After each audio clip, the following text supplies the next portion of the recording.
Right. At this point, what I'd like to do is share with you a little story. And it goes something like this. Every morning in Africa, the zebra rises up and it knows that it has to be faster than the fastest lion or it's going to be killed. Whilst every morning in Africa, a pride of lions also rises up. And they know that they must be faster than the slowest zebra, or they're going to starve. So the moral of this little story is that come morning in Africa, it doesn't matter whether you're a lion or whether you're a zebra. You better be up and running and working as a team, or you're going to be dead meat. A little bit like this poor old fella up here. Quite gory, isn't it? Anyway, it's a well-known fact in business that really effective and cohesive teams have a tremendous competitive advantage over those that don't. You know, you can throw a bunch of superstars together who, mind you, as a rule, they don't enjoy working together because they want to be the star. But throw them together and there's a real likelihood that irrespective of how great they may be individually, they're going to fail as a team. As with the pride of lions in business, if you're not prepared to come together, energized, driven, and goal-focused, you run the real risk of ending up like the zebra. Sad tale that it is. You're going to be dead meat. The future lies with high-performance teams. More often than not, in my own business experience, when I've seen projects fail or clients leave, it has been because of poor communication, or really, plain and simple, it's been people not listening to the messages that are floating around. Whilst I'm not trying to suggest that behaving like lions will always be a winning formula, I'm not. I do believe, though, that there are real lessons to be learnt from their behavior.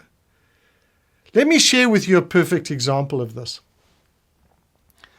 Some years ago, whilst on a safari in southern Africa, we'd been tracking this pride of lions for a morning, but had lost them in very dense bush. Normally, lions are not very active in the day, and they do most of their hunting in the cool of the night. You know, during the day is the time when the lions mostly relax. They find a shady spot, they park off.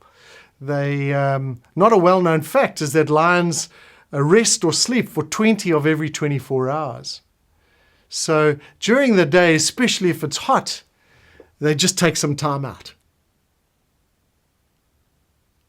It was midday, the air was dead still, and the temperature was hot. It was in the high 30s. And those of you who might have been in South Africa or in the African bush at any time will know that out there in the bush, when it's in the high 30s and there's no breeze, it is stinking hot. Nothing moved. You could almost hear the grasshoppers jumping in the bush. So we decided to also take the opportunity to rest up. We had lost the pride, and we chose to do so at a waterhole. Being the photographer fanatic that I am, I thought I'd at least get some good photographs, great images of some of the animals coming down to drink. But nothing was happening other than this searing dry heat, which was beating this sweaty dance over our parched bodies. Anyway, after about 30 minutes, we were about to leave when the pride suddenly came out of the dense bush. The male in the front, followed by the females and the little cubs. Clearly the heat had also driven them to seek out some relief from the dryness they would have been feeling also from that relentless beating sun. And they also started to drink slowly and deeply. And it takes them a while to take on enough water. You know, they're just like a cat. And it's not as if they're getting a cup full of water. They have to lick it up. So it takes them ages. But anyway, there they all were, beautifully lined up at the water hole. The males, the females, and the cubs all taking some water. I loaded up my big 400mm lens and started to click away, first of all focusing on the two males. When I noticed right through the lens that one male had suddenly picked up his ears.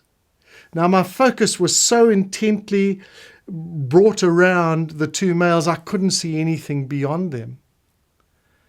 I put my camera down because it was obvious now all the pride were alert.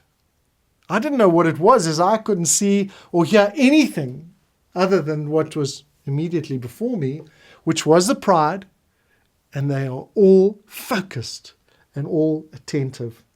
What it was, I didn't know. But you know, the pride are so in tune with each other, just the smallest sound will get them all aligned and on the same page in a flash. The big male had clearly heard something, and the team were immediately focused, and they were ready for what was about to unfold. I scanned the bush and the immediate surrounds as I watched the pride spread out and get prepared for the opportunity that was out there. There was obviously something that I could not see or I couldn't even hear. After a few minutes, the lions were gone from the waterhole, and in the distance, I saw two giraffes slowly meandering down for a drink. Clearly not expecting to bump into our lion pride. Now don't say altogether shame. A giraffe can get up to 5 or 6 meters. Their long legs, long necks do not make them easy prey for the pride. But the lion pride will not easily allow a massive opportunity for a meal to go amiss. Often, even if they've just filled themselves, they might take an opportunity if it presents itself. So they organize themselves quickly, isolating the one giraffe and chasing it towards the two lionesses who lay in wait in the long grass. The giraffe wasn't really going to have much of a chance, but it didn't go down without an immense fight as we watched it kicking and lashing out, trying to get away from the pride. And all it would take is one kick into the jaw of a lion, and the lion would be finished. Because a lion cannot eat if it's got a broken jaw.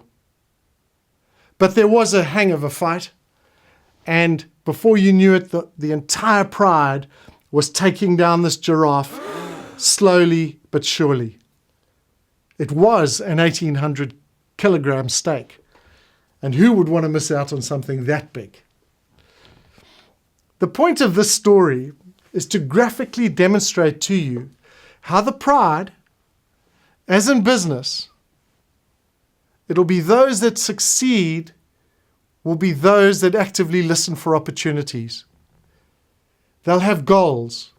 They'll be part of a highly cohesive team, and they'll take action to execute and reach those goals.